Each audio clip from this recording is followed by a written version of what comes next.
Hello শিক্ষার্থী বন্ধুরা, কেমন আছেন আপনারা সবাই? আশা করি ভালো আছেন। আজকে আমরা আর্টিকেলের দ্বিতীয় এক্সারসাইজ নিয়ে আপনাদের সামনে হাজির হলাম। তাহলে কথা না বাড়িয়ে কাজ শুরু করা যাক। এক্সারসাইজ নাম্বার 6, আমরা প্রথমে কোশ্চেনগুলো দেখে নেই। এই হলো আমাদের 5টি কোশ্চেন, আর পরের পেজে আছে 5টি। দেখুন কি কি হবে। Number A, dash Arabian Nights, dash Mahabharata. The Arabian Nights, এখানে দা হবে অবশ্যই দ্য অ্যারাবিয়ান নাইটস। কেন? কারণ হলো কোনো গল্প বা নাটক যেটা সিরিয়াল বা ধারাবাহিক সিরিয়াল রয়েছে সেইগুলোর ক্ষেত্রে বিখ্যাত এরকম গল্প, নাটক, উপন্যাস এইগুলো সিরিয়াল থাকলে সেগুলোর আগে দি বসে, কারণ সেগুলো বিখ্যাত। অ্যারাবিয়ান নাইটস হচ্ছে 1001 রাতের গল্প এবং বিখ্যাত বলে সেটার আগে দি বসবে, the Arabian Nights. The Mahabharata. Number B, dash Prothom Alo, dash Ittefaq. এগুলো হচ্ছে পত্রিকা। পত্রিকার নামের আগে কি বসে মনে আছে তো? কোন আর্টিকেল বসে? দি বসে। তাহলে the Prothom Alo, the Ittefaq, the daily star ইত্যাদি। Number C, dash more we have, dash more we want. আমরা যত পাই তত চাই। এটার ব্যবহার মনে আছে তো? ডাবল কম্পারেটিভ, অর্থাৎ এমন একটি কম্পারেটিভ সেন্টেন্স এটা যেখানে দুদিক দিয়ে কম্পারেটিভ থাকে। দেখুন, আগের অংশ কম্পারেটিভ এবং পরের অংশটাতেও কম্পারেটিভ, আর এইগুলোতে দুটাতেই কিন্তু দি বসে। তাহলে কি বসবে?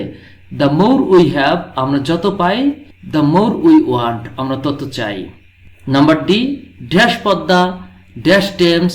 তাহলে পদ্মা, মেঘনা, যমুনা এগুলো হচ্ছে বিখ্যাত নদীর নাম, আর নদীর নামের পূর্বে সবসময় দি বসে।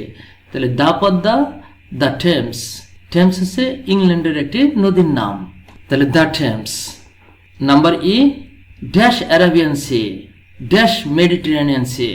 বিখ্যাত কোনো সমুদ্র বা মহাসমুদ্র এগুলোর পূর্বে সবসময় কি বসে? দি বসে। The Arabian C, the Mediterranean sea, ভূমধ্যসাগর। আমরা মিলিয়ে নিই উত্তরটি। আমরা সবগুলোতে এখানে দি বলেছিলাম, আসলে সবগুলোতে দি হয়েছে। Number A, the Arabian Nights, the Mahabharata. Number B, the Prothom Alo, the Ittefaq. Number C, the more we have, the more we want. Number D, the Padma, the Thames. Number E, the Arabian C, the Mediterranean Sea. এবার আমরা এটার দ্বিতীয়ার্ধে চলে যাই। Number F, dash Atlantic Ocean, dash Indian Ocean. তাহলে কি হবে বলুন তো? যে কোনো মহাসাগরের ক্ষেত্রে, সাগর, মহাসাগর, নদী এগুলোর ক্ষেত্রে কি বসে? দি বসে। তাহলে the Atlantic ocean, the Indian ocean, the Pacific ocean, এগুলো সবগুলোতেই দি বসবে। ড্যাশ নর্থ, ড্যাশ ইস্ট, এগুলো দিকের নাম। তাহলে দিকের নামের পূর্বে কি বসে মনে আছে? দি বসে। তাহলে the north, the east, the south, the West, এইভাবে দি বসে যাবে এগুলোর পূর্বে। তারপর এইচ নাম্বারে দেখুন, dash Padma Express, dash Jamuna Express. বিখ্যাত কোনো ট্রেন বা যানবাহনের পূর্বে দি বসে। তাহলে দেখুন, দ্য পদ্মা এক্সপ্রেস, এখানে দা হবে অবশ্যই। The Jamuna express. এরপরেরটি দেখুন, আই নাম্বারে, dash unique decision, many dash time. তাহলে কি হবে? Unique decision. লক্ষ্য করুন, এটা ভাওয়েল দেওয়া আছে কিন্তু উচ্চারণটা হয়েছে কিরকম? ইউ এর মতো। তাহলে ইউ অথবা ওয়া দিয়ে যদি উচ্চারিত হয়, কিন্তু সেটা ভাওয়েল দিয়ে শুরু হলেও এন না বসে এ বসবে। যেমন এ ইউনিভার্সিটি, ইউ এর মতো উচ্চারিত হয়েছে। এ ইউরোপিয়ান, এরকম। এ ইউনিক ডিসিশন, এটা এ হবে। এবং পরেরটা তাহলে কি? মেনি এ টাইম, এটা তো এ হবে অনেকবার। Number J, dash girl going to market, dash man home you know. তাহলে সেই মেয়েটি, যে মেয়েটি বাজারে যাচ্ছে, তাহলে the girl going to market, এটা সুনির্দিষ্ট। আর সুনির্দিষ্ট হলে আমরা জানি দি বসে। The girl going to market. আবার the man home you know, সেই লোকটি যাকে তুমি চেনো। তাহলে the man home you know.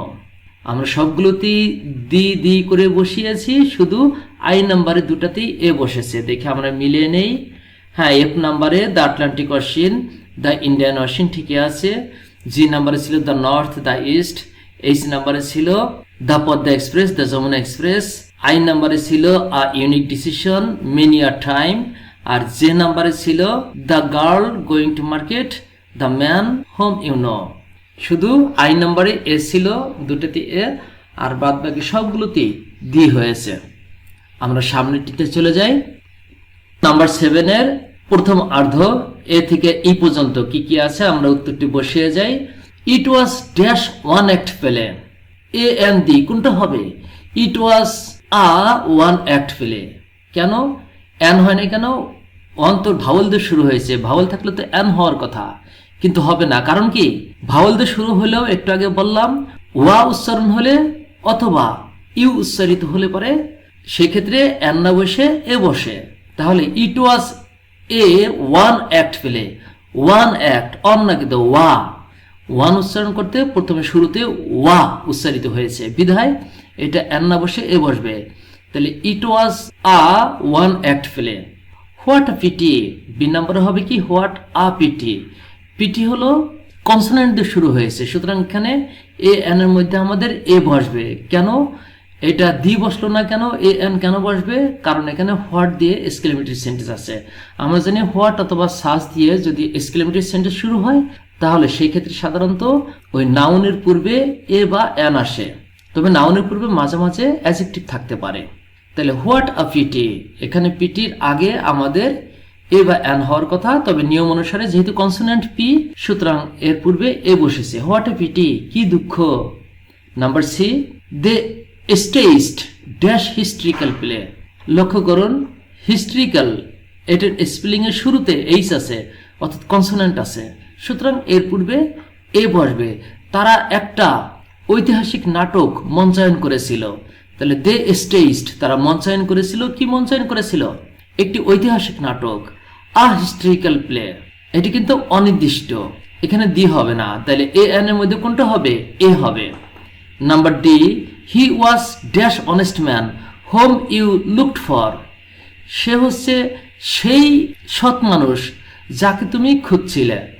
তাহলে সুনির্দিষ্ট হয়ে যাচ্ছে যাকে তুমি খুঁজছিলে। আমরা জানি যে নাউনের পরের অংশে যদি রিলেটিভ প্রোনাউন দিয়ে কোনো ক্লোজ থাকে অথবা কোনো প্রেজেন্ট পার্টিসিপল ফ্রেজ থাকে বা ইনফিনিটিভ ফ্রেজ দিয়ে ওই পূর্বের নাউনটাকে অর্থাৎ এই অনেস্ট ম্যানকে এরকম নাউন বা নাউন ফ্রেজটাকে যদি সুনির্দিষ্ট করা হয় তাহলে সেই ক্ষেত্রে ওই নাউন বা নাউন ফ্রেজটার পূর্বে আর্টিকেল হিসেবে সবসময় দিয়ে বসবে, কারণ সেটা সুনির্দিষ্ট হয়ে যায়। যেমন দেখুন, সে হচ্ছে সেই সৎ ব্যক্তি যাকে তুমি খুঁজছো বা যাকে তুমি চিনো। তাই লক্ষ্য করুন এখানে হোম রিলেটিভ প্রোনাউন দিয়ে যেই ক্লোজটা আছে এই ক্লোজটা ব্যবহার করা হয়েছে ওই ব্যক্তিকে সুনির্দিষ্ট করার জন্য। যেমন সে হয় সেই সৎ ব্যক্তি। কোন সৎ ব্যক্তি? যাকে তুমি খুঁজছো বা যাকে তুমি চিনো। এই যাকে তুমি খুঁজছো বা চিনো এই পরের যে রিলেটিভ প্রোনাউন দিয়ে ক্লোজটা আছে সেটা ব্যবহার করা হয়েছে ওই ব্যক্তিকে সুনির্দিষ্ট করানোর জন্য।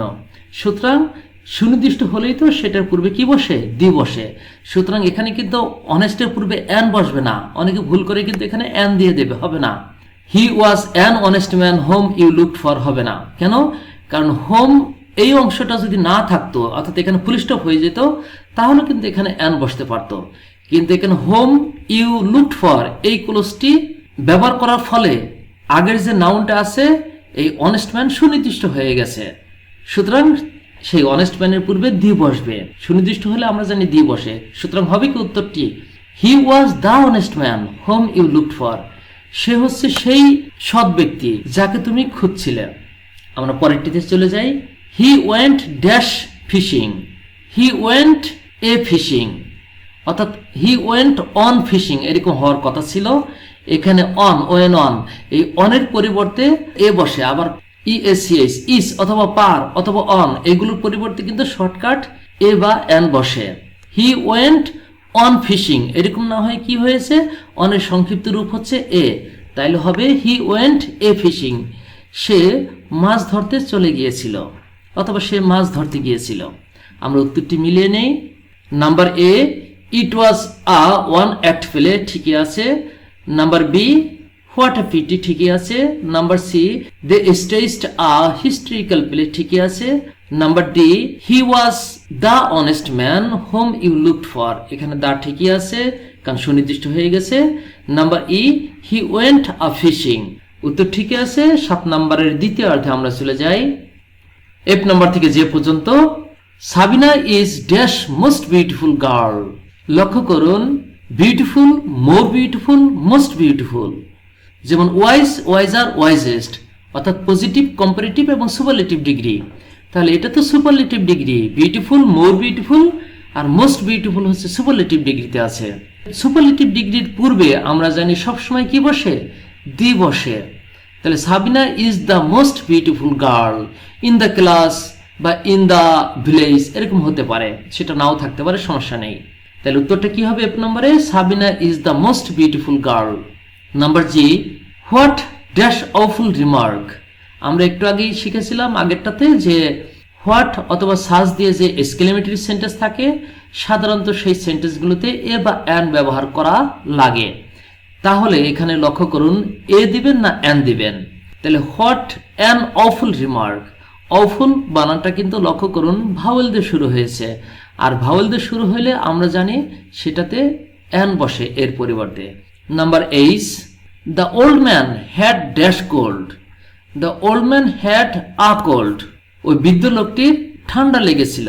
তাহলে এখানে লক্ষ্য করুন কোল্ড মানে কিন্তু ঠান্ডা, আবার এখানে সর্দি, জ্বর, ঠান্ডা এগুলোকে বোঝানো হয় হচ্ছে কোল্ড দ্বারা। তাহলে the old man had a cold, এখানে আ হবে কেন? কারণ এটা কনসোনেন্ট দিয়ে শুরু হয়েছে। তারপর আই নাম্বারে চলে যাই, ড্যাশ ফাস্টার দ্য বেটার। আমরা আগের এক্সারসাইজটিতে দেখেছি ডাবল কম্পারেটিভ, মনে আছে? অর্থাৎ দুই দিকেই কম্পারেটিভ থাকে, যেমন the more you read the more you will learn, এটার মতো, যেমন দ্য সুনার দ্য বেটার, এরকম। তাহলে এখানে লক্ষ্য করুন দুই পাশেই কম্পারেটিভ আছে, ফার্স্ট থেকে এসেছে কম্পারেটিভ ফাস্টার, আবার গুড থেকে এখানে এসেছে বেটার। দুই দিকে কম্পারেটিভ হয় এগুলোতে আমরা জানি, এগুলোর নাম হলো ডাবল কম্পারেটিভ। আর আরেকটা ব্যাপার আছে এখানে, সেটা হলো দুদিকেই কিন্তু দি বসে। তাহলে দ্য ফাস্টার দ্য বেটার। যে নম্বরে কি হবে, he is in dash temper, সে রেগে আছে, অর্থাৎ রাগের মধ্যে আছে মানে রেগে আছে। এখানে টেম্পার মানে রাগ, তাহলে he is in a temper. এখানে টেম্পার হচ্ছে কনসোনেন্ট দিয়ে শুরু হয়েছে, আর টেম্পারের আগে সাধারণত এ বসে আমরা জানি। তাহলে he is in a temper, সে রেগে আছে। আবার টেম্পারের ব্যবহার কিন্তু অন্যরকম আছে, যেমন এ টেম্পার্ড পারসন, এরকম হয়, মানে রাগান্বিত ব্যক্তি, অ্যাংরি ম্যান, এটা অর্থে। এখানে টেম্পার হচ্ছে নাউন, তাহলে নাউনের আগে আমাদের একটা আর্টিকেল হয়ে যাবে, যেহেতু এটা কনসোনেন্ট, সুতরাং আমাদের এখানে এ হওয়ার কথা। তাহলে he is in a temper, সে রাগের মধ্যে আছে, তার মানে সে রেগে আছে। আমরা এবার উত্তরটি মিলিয়ে নেই। আমরা প্রথমটাতে সুপারলেটিভের কারণে দি দিয়েছিলাম, অর্থাৎ Sabina is the most beautiful girl, ঠিকই আছে। আর জি নাম্বারে দিয়েছিলাম হোয়াট অ্যান অফুল রিমার্ক, ঠিকই আছে অ্যান। তারপর এইচ নাম্বারে আমরা দিয়েছিলাম the old man had a cold, হ্যাঁ ঠিকই আছে। আই নাম্বারে ডাবল কম্পারেটিভ মনে আছে, দুটোতে দি হওয়ার কথা, এখানে দি ঠিকই আছে। আর যে নাম্বার হওয়ার কথা a, he is in a temper, ঠিকই আছে। আমরা পরেরটিতে চলে যাই, নাম্বার 8। লক্ষ্য করুন নাম্বার এতে রয়েছে there were dash few empty seats. There were a few empty seats, few এর আগে, তারপর লিটল এর আগে এগুলো কিন্তু এ বসে, যেমন লট অফ এর আগে এ বসে, এ লট অফ। এগুলো কিন্তু ফ্রেজ, এই ফ্রেজগুলোতে এ থাকে সাধারণত, আবার কোনোগুলোতে অ্যান থাকে, আবার কোনোগুলোতে দি থাকে। তাহলে যেই ফ্রেজটি যেভাবে আছে সেটাকে সেইভাবেই কিন্তু ব্যবহার করতে হয়। তবে ফিউ কিন্তু আবার 3 ধরনের আছে, few, a few, the few. এখানে আমাদের অল্প সংখ্যক সিট ফাঁকা রয়েছে, এই অর্থে ব্যবহার করা হয়েছে, সুতরাং এ ফিউ হবে এখানে। There were a few empty seats, খুব অল্প সংখ্যক সিটই এখানে ফাঁকা রয়েছে, তাহলে এখানে এ ফিউ দিতে হবে। ওই ফিউ এর মতো কিন্তু লিটলের ব্যবহার, little, a little, the little. Number B, what does dash person need. What does a person need, পারসনের জন্য অর্থাৎ এই নাউনটার জন্য আমাদের আর্টিকেল বসাতে হবে। একজন ব্যক্তির কি দরকার হয়, তাহলে what does a person need. এই পারসন হলো থার্ড পারসন সিঙ্গুলার, আর সেই কারণেই আমাদের ডু না হয়ে ডাজ হয়েছে। আমরা জানি সাবজেক্ট থার্ড পারসন সিঙ্গুলার হইলে ভার্বের সাথে এস বা ইএস যুক্ত হয়। এখানে নিড হলো মেইন ভার্ব, এটার সাথে যুক্ত না হয়ে এই ইন্ট্রোগেটিভ হওয়ার কারণে অক্সিলারি ভার্বের সাথে যুক্ত হয়েছে, অর্থাৎ ডু এর সাথে ইএস যুক্ত হয়ে ডাজ হয়েছে। তাহলে what does a person need, একজন ব্যক্তির কি দরকার হয়। Number C, he is dash heir of this asset. এখানে কিন্তু he is the heir of this asset, এটা উত্তর হতে পারে। আবার হতে পারে he is an heir of this asset, সে এই সম্পদের একজন উত্তরাধিকারী, অথবা সে এই সম্পদের একমাত্র উত্তরাধিকারী। যদি এরকম হয়ে থাকে একমাত্র সেন্স হইলে পারে এখানে দা বসানো উচিত। আর যদি এরকম উত্তরাধিকারী আরো একাধিক থেকে থাকে, 2 বা 3 জন থেকে থাকে, তাহলে তাদের মধ্যে সে একজন, তখন হবে অ্যান। তাহলে এখানে দুটো উত্তরই হয় কিন্তু। তাহলে he is an heir of this asset, এটাও রাইট। আর যদি একমাত্র সেই উত্তরাধিকারী হয়ে থাকে তাহলে হবে he is the heir of this asset. আমরা পরেরটিতে চলে যাই। Dash whole house will be flooded, the whole house will be flooded. The হবে এখানে, কারণ সমগ্র বাড়িটি বন্যা কবলিত হবে। এখানে লক্ষ্য করুন সমগ্র বাড়িটি, আর হোলের আগে সবসময় সাধারণত দাই বসে। হোল, এন্টার এগুলোর পূর্বে দি বসে, কারণ সেটা পুরোটাকে বোঝায় এবং ফিক্সড হয়ে যায়, অর্থাৎ সুনির্দিষ্ট হয়ে যায়। এই কারণে দা বসে। The whole house will be flooded, পুরো বাড়ি ফ্লাড হয়ে যাবে। Number E, the teacher pulled the boy by the ear. Teacher কান ধরে ছেলেটিকে তুলল। By the ear, by the head এগুলো সুনির্দিষ্ট অর্থেই ব্যবহার করা হয়। আমরা একটু উত্তরটা মিলিয়ে নেই।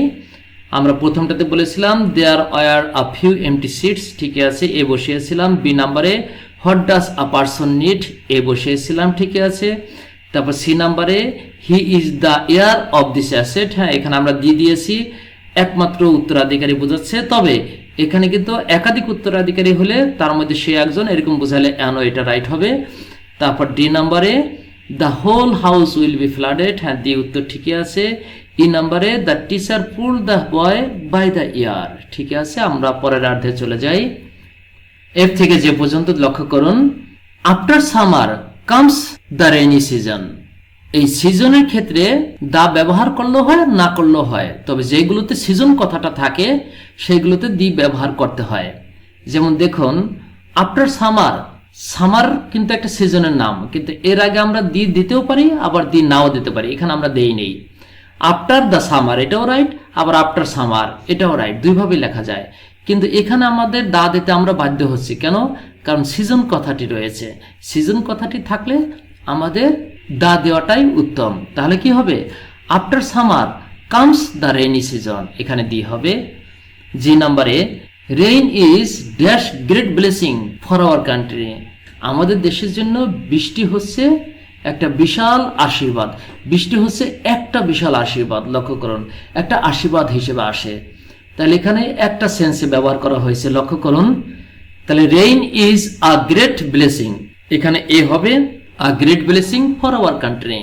She caught him by the hand, এখানে দা হবে, আগের তাতে আমরা পেয়েছিলাম by the ear, by the head, by the hand.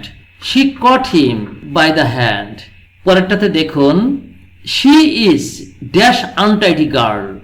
Untidy নোংরা, তাহলে আনটাইডি গার্ল, গার্লের জন্য অবশ্যই আমাদের এখানে আর্টিকেল হবে এ বা অ্যান, কিন্তু গার্লের আগে অ্যাডজেক্টিভ রয়েছে আনটাইডি। এই আনটাইডি অ্যাডজেক্টিভটি ভাওয়েল দিয়ে শুরু হয়েছে।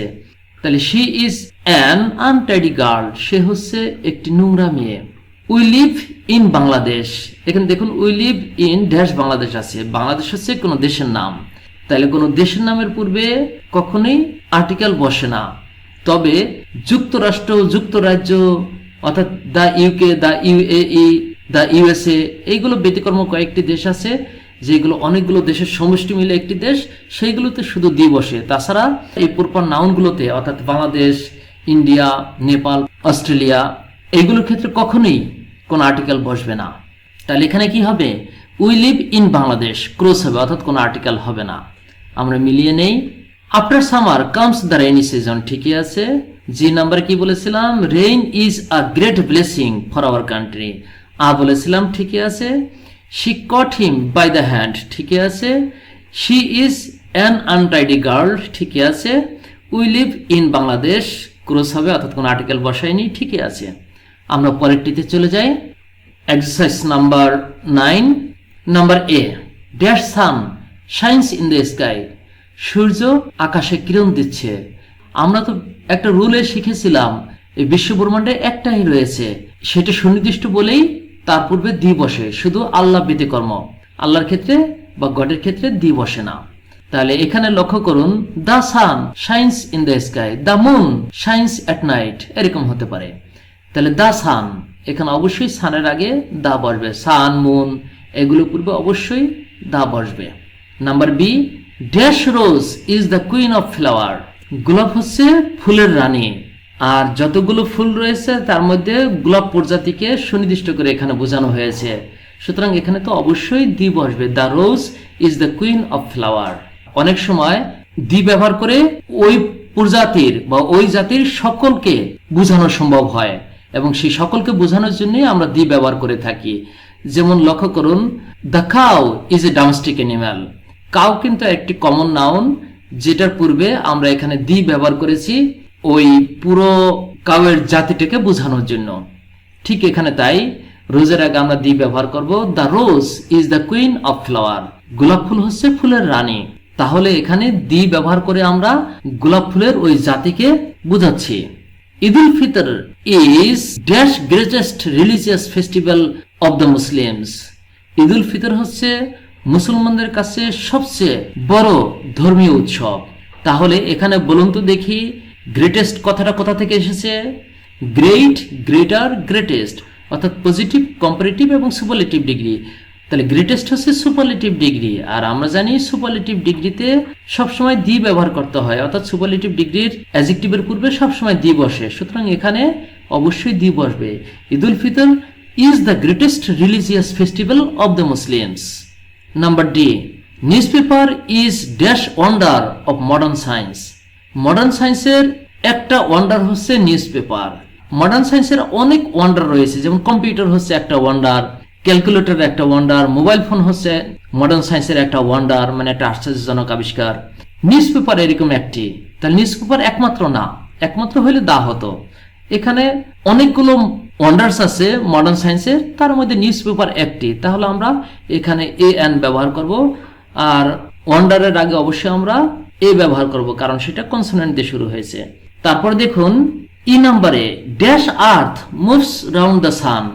দেখুন দ্য সান, সান কিন্তু বিশ্বব্রহ্মাণ্ডে একটি রয়েছে, তার আগে দি বসে, আমরা এটা করার ক্ষেত্রে বলেছিলাম। তারপরে মুনের পূর্বে দি বসে, পৃথিবীর পূর্বে দি বসে, তাহলে অবশ্যই এখানে দা দেবেন। The earth moves round the সান। পৃথিবী সূর্যের চারদিকে ঘুরে। আমরা উত্তরটি মিলিয়ে নেই। প্রথমটায় বলেছিলাম the sun shines in the sky, ঠিকই আছে। তারপরটা বলেছিলাম the rose is the queen of flower, ঠিকই আছে। তারপরটা বলেছিলাম Eid ul Fitr is the greatest religious festival of the Muslims, ঠিকই আছে। তারপরে বলেছিলাম newspaper is a wonder of modern science, ঠিকই আছে। আর লাস্টেরটা হয়েছিল the earth moves round the sun, ঠিকই আছে। আমরা 9 নম্বরের এক্সারসাইজের দ্বিতীয় অর্ধে চলে যাই। দেখুন এফ থেকে যে পর্যন্ত, of the two sisters Nitu is the better. এখানে দ্য বেটার কেন হবে মনে আছে? বলেছিলাম না কম্পারেটিভ ডিগ্রিতে দা বসে কখন? যখন ডাবল কম্পারেটিভ হয় সেক্ষেত্রে দি বসে, যেমন দ্য সুনার, দ্য বেটার, এগুলোতে দি বসে দুটাতেই। আর আরেকটা ক্ষেত্রে কিন্তু দি বসে, সেটা হলো দুটো জিনিসের রেফারেন্স দিয়ে, অর্থাৎ দুটো জিনিসের মধ্যে থেকে একটাকে যখন ভালো বা অধিক মন্দ দেখানো হয় সেই ক্ষেত্রে ওইটা কম্পারেটিভ হওয়া সত্ত্বেও দি বসে। যেমন অফ দ্য টু সিস্টার্স, দুই বোনের মধ্যে Mitu is the better, Mitu হচ্ছে তুলনামূলক বেশি ভালো। তাহলে দেখুন দুই বোনের মধ্যে এই দুই বোনের একটা রেফারেন্স আমরা তুলে ধরছি, প্রথমে আগে বা পরে কোন এক জায়গায় রেফারেন্স থাকবে, এবং এই দুই বোনের মধ্যে আবার মিতু হচ্ছে তুলনামূলক বেশি ভালো। তাহলে বলেছিলাম যে দুটো জিনিসের, দুটো ব্যক্তিবস্তু প্রাণীর রেফারেন্স দিয়ে ওটার মধ্যে আবার একটাকে ভালো মন্দ বেশি দেখালে পারে, সেই ক্ষেত্রে দি বসে কম্পারেটিভ হওয়া সত্ত্বেও। তাহলে এখানে কি হবে? Mitu is the better. এবার জি নাম্বার দেখুন, dash banyan is a kind of big tree. The banyan is a kind of big tree, অর্থাৎ এই বানিয়ান মানে বট গাছ, এই বট গাছের পুরো জাতিকে বোঝানোর জন্য আমরা কি করব? দি ব্যবহার করব। একটু আগে আমরা শিখে এসেছি যে the rose is the queen of flower, এটা বলেছিলাম। ঠিক এরকম the cow is a domestic animal. এই কাউয়ের আগে দি বসে কখন? যখন ওই জাতিকে বোঝায়। বেনিয়ানের আগে দি বসবে, রোজের আগে দি বসবে কখন? যখন পুরো ওই জাতিটিকেই বুঝাবে। ঠিক এখানে বট গাছ, সকল বট গাছকেই এখানে বোঝাচ্ছে, ওই জাতিকে বোঝাচ্ছে। The banyan is a kind of big tree. বট গাছ হচ্ছে বড় জাতের গাছ, অর্থাৎ সকল বট গাছই বড় জাতের গাছ হয়, সেটাকে বোঝাচ্ছে ওই জাতিকে। Number 8, man is dash best creation of Allah. Good, better, best বুঝতেই পেরেছেন সুপারলেটিভ ডিগ্রি, আর সুপারলেটিভ ডিগ্রি হওয়া মানেই হলো এই বেস্টের আগে অবশ্যই দি বসবে। Man is the best creation of Allah, মানুষ হচ্ছে আল্লাহ তাআলার সর্বশ্রেষ্ঠ সৃষ্টি। Number I, money is called dash fuel of life, money is called the fuel of life. The হবে কেন? টাকা হচ্ছে আমাদের জীবনের চালিকা শক্তি, অর্থাৎ আমাদের জীবনের জ্বালানি। মনে রাখতে হবে অপের পরে যদি একটা নাউন থাকে আর অপের আগে যে নাউনটা থাকবে সেই নাউনের পূর্বে অবশ্যই দি ব্যবহার করাটা খুবই জরুরি। যেমন the price of the book, লক্ষ্য করুন অপের আগে যে প্রাইস কথাটা আছে, প্রাইসের আগে কিন্তু আমরা একটা দি দিয়েছি। যেমন I know the price of the book, আমি এই বইটির দাম জানি। অপের আগে কিন্তু দ্য প্রাইস আছে, প্রাইসের আগে লক্ষ্য করুন আমরা দি বলে ফেলেছি। এবার যে নাম্বারে দেখি, ড্যাশ ইংলিশ আর ইন্ডাস্ট্রিয়াস। এখানে ইংলিশ কিন্তু কোনো ভাষাকে বোঝায় নাই। আমরা জানি অনেক দেশেরই জাতি এবং ভাষার নাম একই আছে, যেমন ইংলিশ। ইংলিশ বলতে ইংরেজি জাতিকেও বোঝায় আবার ইংরেজি ভাষাকেও বোঝায়। সুতরাং এখানে কোনটা বোঝাচ্ছে সেটা আগে লক্ষ্য করুন। ইংরেজ জাতিরা হচ্ছে খুবই পরিশ্রমী, এখানে ইংরেজ জাতিকে বোঝাচ্ছে। আর জাতিকে বোঝালে আমরা জানি দি বসে, আর যদি ভাষা বোঝায় তাহলে কিন্তু দি বসে না। যেমন উই আর লার্নিং ইংলিশ, আমরা ইংরেজি শিখছি, এই ইংলিশের আগে কিন্তু দি বসে নাই, কারণ সেটা ভাষা। আর এখানে কিন্তু জাতি, তাহলে অবশ্যই দি বসবে। দ্য ইংলিশ আর ইন্ডাস্ট্রিয়াস, ইংরেজরা হচ্ছে পরিশ্রমী। আমরা উত্তরটি মিলিয়ে নেই। Of the two sisters Mitu is the better, এখানে দা বলেছিলাম। জি নাম্বারে the banyan is a kind of victory, ঠিকই আছে। এইচ নাম্বারে বলেছিলাম man is the best creation of Allah, ঠিকই আছে। আই নাম্বারে বলেছিলাম money is called the fuel of life, ঠিকই আছে। যে নাম্বারে বলেছিলাম দ্য ইংলিশ আর ইন্ডাস্ট্রিয়াস, ঠিকই আছে। এবার আমাদের সর্বশেষ যে এক্সারসাইজটি আছে সেটা একটু ভিন্ন মাত্রার এক্সারসাইজ এবং বিভিন্ন বোর্ডের পরীক্ষাগুলোতে সেভাবে থাকে। দেখুন আমরা সেভাবে একটি এক্সারসাইজ সাজিয়েছি। এ থেকে যে পর্যন্ত আছে এই 10টির জন্য 5 মার্ক বরাদ্দ থাকে, অর্থাৎ প্রত্যেকটা কোশ্চেনের জন্য হাফ মার্কস বরাদ্দ থাকে। তাহলে দেখুন আমরা সাথে সাথে করে যাই, পরে উত্তর মিলিয়ে নেব। The computer is dash fairly recent invention, computer হচ্ছে সম্প্রতি আবিষ্কারগুলোর মধ্যে একটি। এই তো, তাহলে আমরা এখানে বলবো এ। তাহলে the computer is a fairly recent invention, এখানে দা দেওয়া যাবে না কিন্তু, তাহলে কম্পিউটারই একমাত্র আবিষ্কার হবে এই সম্প্রতি আবিষ্কারগুলোর মধ্যে? না, সম্প্রতি অনেক কিছু আবিষ্কৃত হয়েছে, তার মধ্যে কম্পিউটার হচ্ছে একটি। যেমন মোবাইল ফোন আবিষ্কৃত হয়েছে, ক্যালকুলেটর আবিষ্কৃত হয়েছে, কম্পিউটার আবিষ্কৃত হয়েছে। তাহলে কম্পিউটার হচ্ছে একটি আবিষ্কার। তাহলে আমরা এখানে কিন্তু ওই ইনভেনশনের জন্য এখানে আর্টিকেল এ ব্যবহার করলাম। আর ফেয়ারলি একটি অ্যাডভার্ব, রিসেন্ট হচ্ছে একটা অ্যাডজেক্টিভ। আমরা জানি নাউনের আগে অ্যাডজেক্টিভ, অ্যাডভার্ব এগুলো অতিরিক্ত ব্যবহৃত হয়, কিন্তু আর্টিকেলটা বলবে মূলত ওই নাউনের জন্য, অর্থাৎ ইনভেনশনের জন্য আমরা এখানে আর্টিকেল বসাচ্ছি। কিন্তু ইনভেনশনের জন্য কিন্তু এন বসাতে পারবো না, কারণ ইনভেনশনের আগে অ্যাডজেক্টিভ, তার আগে একটি অ্যাডভার্ব আছে, লক্ষ্য করুন ফেয়ারলি। তাহলে ফেয়ারলির পূর্বে আমাদের আর্টিকেল ব্যবহার করতে হবে। কি বসবে? ফেয়ারলির আগে এ বসবে, এ না এন, অবশ্যই এ। তাহলে the computer is a fairly recent invention. It has now become dash integral part of dash modern science. এটা হচ্ছে আধুনিক বিজ্ঞানের একটি অবিচ্ছেদ্য অঙ্গ বা অংশ। ইন্টিগ্রাল মানে হচ্ছে ইন্টিগ্রেটেড, অর্থাৎ অবিচ্ছেদ্য। তাহলে লক্ষ্য করুন এখানে কি দেব আমরা? It has now become, এটা এখন হয়েছে, কি হয়ে গেছে? an integral part, এটা আধুনিক বিজ্ঞানের একটা ইন্টিগ্রাল পার্ট হয়ে গিয়েছে। এটা কিন্তু একটা পার্ট হয়েছে না, এটাই একমাত্র পার্ট আধুনিক বিজ্ঞানে না। আধুনিক বিজ্ঞানে তো অনেক পার্ট থাকতে পারে, এটি একটি পার্ট হয়ে দাঁড়িয়েছে, অর্থাৎ আমাদের জীবনের একটি অঙ্গ বা অংশ হয়ে দাঁড়িয়েছে। এখানে ইন্টিগ্রাল ভাওয়েল দেওয়া আছে, সুতরাং এই জন্য অ্যান হয়েছে, অ্যান ইন্টিগ্রাল পার্ট। এটা আমাদের একটা অবিচ্ছেদ্য অঙ্গ হয়ে গেছে। কিসের অবিচ্ছেদ্য অংশ? অফ মডার্ন সায়েন্স, আধুনিক বিজ্ঞানের সেটা একটা অবিচ্ছেদ্য অঙ্গ বা অংশ হয়ে দাঁড়িয়েছে। এখানে কিন্তু আর কোনো আর্টিকেল আমাদের প্রয়োজন নেই। মডার্ন সায়েন্স, আধুনিক বিজ্ঞানের, এটাকে আর সুনির্দিষ্ট করার কিছু নেই, সুতরাং এখানে ক্লোজ হবে, অর্থাৎ কোনো আর্টিকেল বসবে না। তাহলে কি হবে উত্তরটি? It has now become an integral part of modern science. It has greatly benefited us, এটা আমাদেরকে অনেক উপকার করেছে। And brought about dash revolutionary change in our life.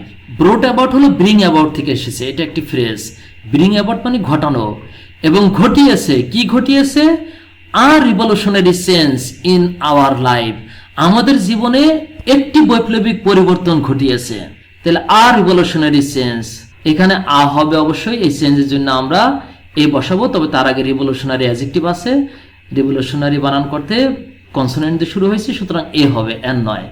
তাহলে a revolutionary change in our life, আমাদের জীবনে এইটা একটি বৈপ্লবিক পরিবর্তন এনে দিয়েছে।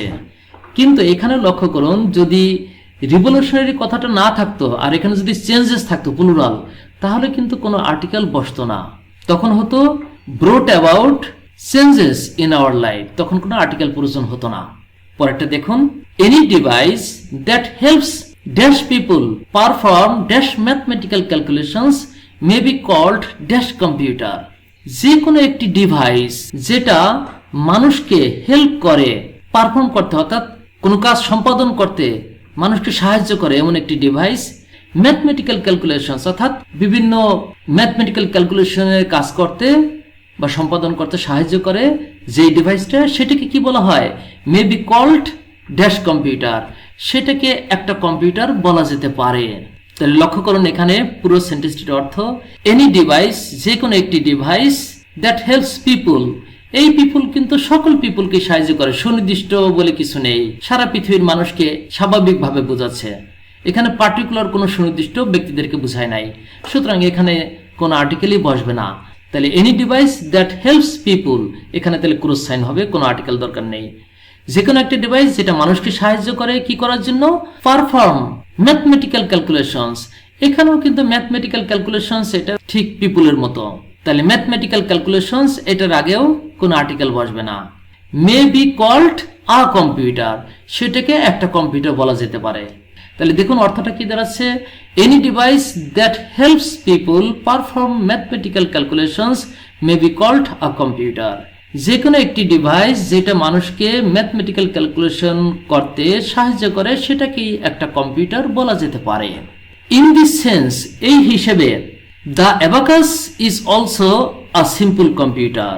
লক্ষ্য করুন, দ্য অ্যাবাকাস বলেছি আমরা কেন? অ্যাবাকাস হচ্ছে চীন দেশে সর্বপ্রথম আবিষ্কৃত একটি গণনা যন্ত্র, যেখানে বাটন থাকে, বাটনগুলো উপরে নিচে আপ ডাউন করে গণনার কাজে যেটাকে ব্যবহার করা হতো।